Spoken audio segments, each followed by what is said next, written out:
United states of আমেরিকাতে একটা conference হয়েছিল। ওই কনফারেন্সটা হচ্ছে পৃথিবীর যত ধর্মগ্রন্থ আছে সবগুলো ধর্মগ্রন্থের 10 মিনিটের আবৃত্তি শোনানো হবে। কয় মিনিট? চিল্লায় বলেন। ওখানে গিয়েছে শ্রীমত ভগবত গীতা, গিয়েছে বাইবেল, ত্রিপিটক, দশাতীর, বেদ, পুরাণ, Ramayana, Dighanikaya, ইয়াহবিস, সেকারডেটাল, টালমা, টোরা, old testament, new testament, জিন্দাবেস্তা এবং আল্লাহর কোরআনও। কোন সুবহানাল্লাহ। চীনের প্রাচীন ধর্ম কনফুসিয়াসের পাণ্ডুলিপি গিয়েছে। যারা আগুনকে পূজা করে, অগ্নি উপাসক, আগুন দেখলে নমস্তে নমস্তে গায়, তারাও গিয়েছে। 10 মিনিট করে সময়। এই কনফারেন্সের উদ্দেশ্য হচ্ছে এইটা চেক করা, in order to check which book, which recitation of the holy book is the most excellent recitation ever. কোন বইয়ের আবৃত্তিটা বেশি সুন্দর লাগে। 10 মিনিট করে সময়। সব ধর্মের ধর্মীয় কিতাবের শায়েকরা, গুরুরা, ধর্ম নানকরা আর ফাদাররা আর কারীরা বসেছে। বিচারকের সামনে 2টা বাটন, একটা গ্রিন বাটন, একটা রেড বাটন, একটা সবুজ বাতি, একটা লাল বাতি। আবৃত্তির সময় 10 মিনিট। চিল্লায় বলেন কয় মিনিট? সবুজ বাতিতে চাপ দিলে আবৃত্তি শুরু, রেড বাটনে চাপলে আবৃত্তি শেষ। প্রথমে ডাকা হয়েছে শ্রীমত ভগবত গীতা। 10 মিনিটের জন্য যে পড়তে শুরু করেছে, ওম নমো ভগবতী বাসুদেবায়। 10 মিনিট পড়েছে।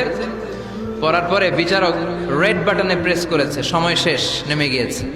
এরপরে ডাকা হয়েছে ত্রিপিটক, বিনয় পিটক, শাম পিটক, অভিধর্ম পিটক মিলে 3টা পিটক। এটা বৌদ্ধ ভাইদের কিতাব। এরা বলে ওম শান্তি, ওম শান্তি। আসলে মিয়ানমারে ওরা যা করছে ওদের বলা দরকার ওম অশান্তি, ওম অশান্তি। ওরা বুদ্ধাং শরণং গচ্ছামি, ধাম্মাং শরণং গচ্ছামি পড়তে পড়তে 10 মিনিট শেষ, চলে গেল।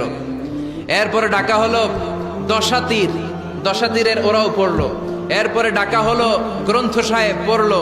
জিন্দাবেস্তা পড়লো 10 মিনিট। এরপরে ডাকা হলো ভ্যাটিকান সিটির পোপকে। গত মাসে পোপ আসছিল না?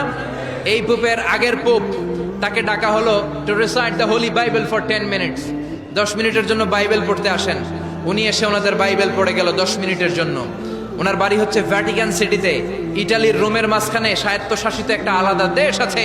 ওইখানে শুধু পোপরা থাকে, যারা বিয়ে টিয়ে না করে খ্রিস্টানদের ফাদার, প্রোটেস্ট্যান্ট, অর্থোডক্স আর রোমান ক্যাথলিক, ওরা সেইখানে রাজ্য স্থাপন করেছে। গোটা বিশ্বের খ্রিস্ট ধর্মকে তারা চালায়। তারা 10 মিনিট সব ধর্ম গ্রন্থের আবৃত্তি এবং তেলাওয়াতের পরে সর্বশেষে মুসলমানদের ধর্মগ্রন্থ কোরআন আবৃত্তি করার জন্য ডাকা হয়েছে।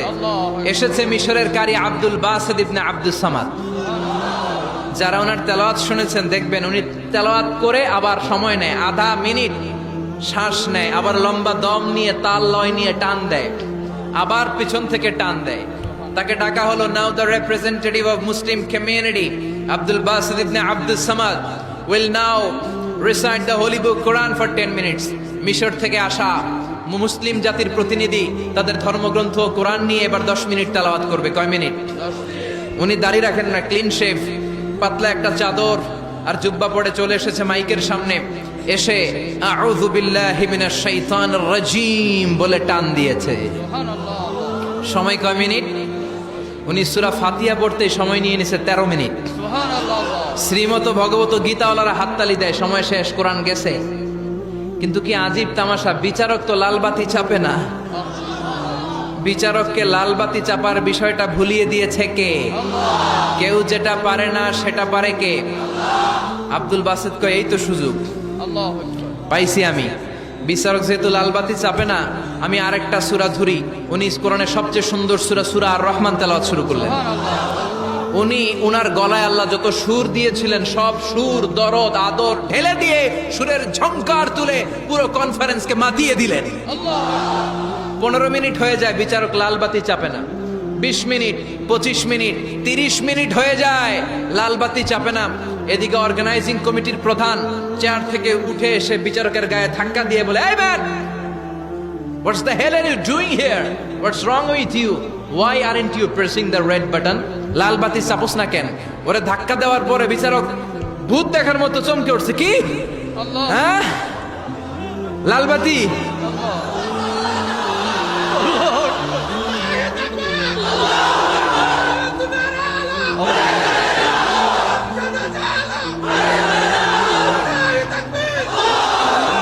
অর্গানাইজিং কমিটির চেয়ারম্যান যখন ধাক্কা দিছে, why aren't you pressing the red button, তুমি লাল বাতি চাপো না কেন? ভিমডি খেয়ে ওর লাভ দিয়ে কি, হ্যাঁ লাল বাতি নীল বাতি, কোন বাতি কোন বাতি? হুশ নাই, ওর হুশ নিয়ে গেছে কে? আবার যখন আব্দুল বাসেদের তেলাওয়াতের দিকে তাকায় আবার বেহুশ। না পেরে বিচারক দাঁড়িয়ে বলে, O Abdul Basit ibn Abdus Samad, come from Egypt, there is no time limits for you, recite as much as you wish. ও আব্দুল বাসেদ, আজকের এই প্রতিযোগিতায় তোর জন্য তেলাওয়াতের কোনো সময় নাই, তোর যত মনে চায় তুই পড়ে যা।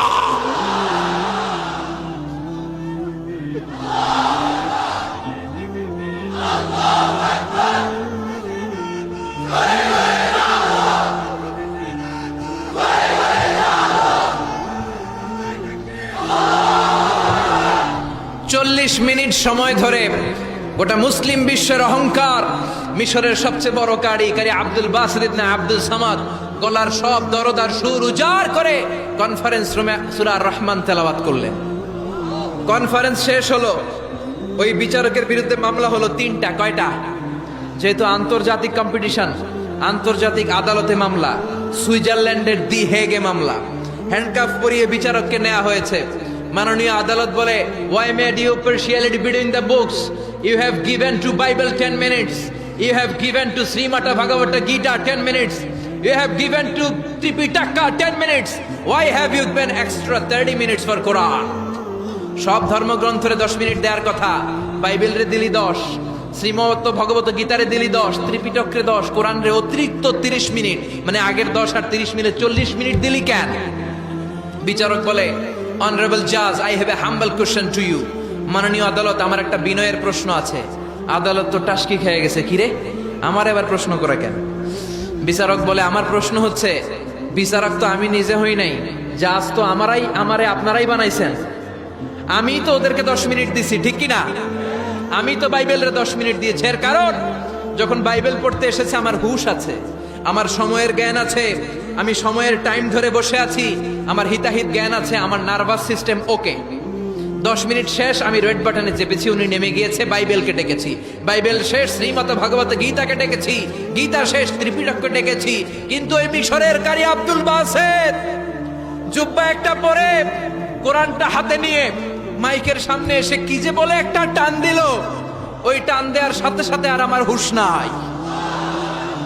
আমি কি সাগরের উপর, নাকি মহাশূন্যে, নাকি জমিনের অতল গহ্বরে? আমি কোথায় বসে আছি, আমি কোথায় দাঁড়িয়ে আছি, আমি নিজেই জানি না। আমার সময়ের কোনো জ্ঞান নাই, আমার হিতাহিত বুদ্ধি নাই, আমার নার্ভাস সিস্টেম ফল ডাউন করেছে, আমার শরীরে ভাইব্রেশন শুরু হয়েছে, কাঁপুনি শুরু হয়েছে। মাননীয় আদালত, যখন একটা মানুষের হিতাহিত জ্ঞান থাকে না, যখন একটা মানুষের সময়ে কোনো বিবেক বুদ্ধি থাকে না, যখন কারো নার্ভাস সিস্টেম ফল ডাউন করে, কি এক মন্ত্র সে পড়তে শুরু করলো, আমার হুঁশ সে কেড়ে নিল, আমি কিছুই বুঝতে পারছি না। যখন আমি আমার সাথে নাই, যখন আমার হুঁশ নাই, যখন আমার নার্ভাস সিস্টেম ফল ডাউন করেছে, এরকম একটা পরিস্থিতিতে যখন আমি medically unfit, how can I press the red button? You answer me. কেমন করে আমি লাল বাতি চাপবো তুমি বলো? প্রিয় ভাইয়েরা, আপনারা যারা আইন নিয়ে পড়াশোনা করেন তারা জানেন, কেউ যদি মেডিকেলি আনফিট থাকে তার কোনো বিচার হয় না, ঠিক কিনা? পাগল খুন করলেও বিচার নাই, ঠিক কিনা? সে কোরআনকে অতিরিক্ত সম্মান দেওয়ার কারণে সর্বশেষে এই বিচারকের কোনো বিচারই হয় নাই। বেকসুর খালাসের ব্যবস্থা এই বিচারককে করে দিয়েছে কে? এই জন্য ওই কোরআন ধরতে রাজি আছে মুসলমান, পড়তে রাজি আছে মুসলমান, ওই কোরআনের জন্য মরতে রাজি আছে মুসলমান।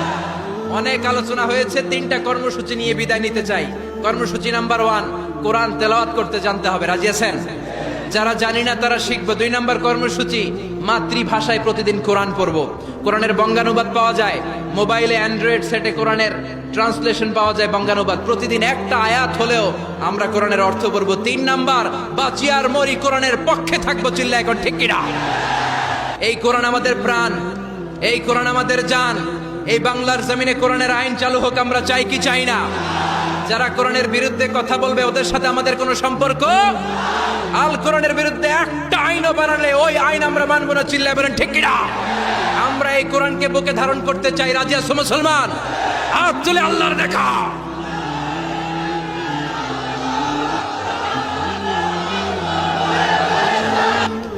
আল্লাহ আমাদের সবাইকে কথাগুলো বুঝার ও আমল করার তৌফিক দান করুক। আমরা বলি আমিন। ওয়া আখির দাওয়ানা আলহামদুলিল্লাহি রাব্বিল আলামিন।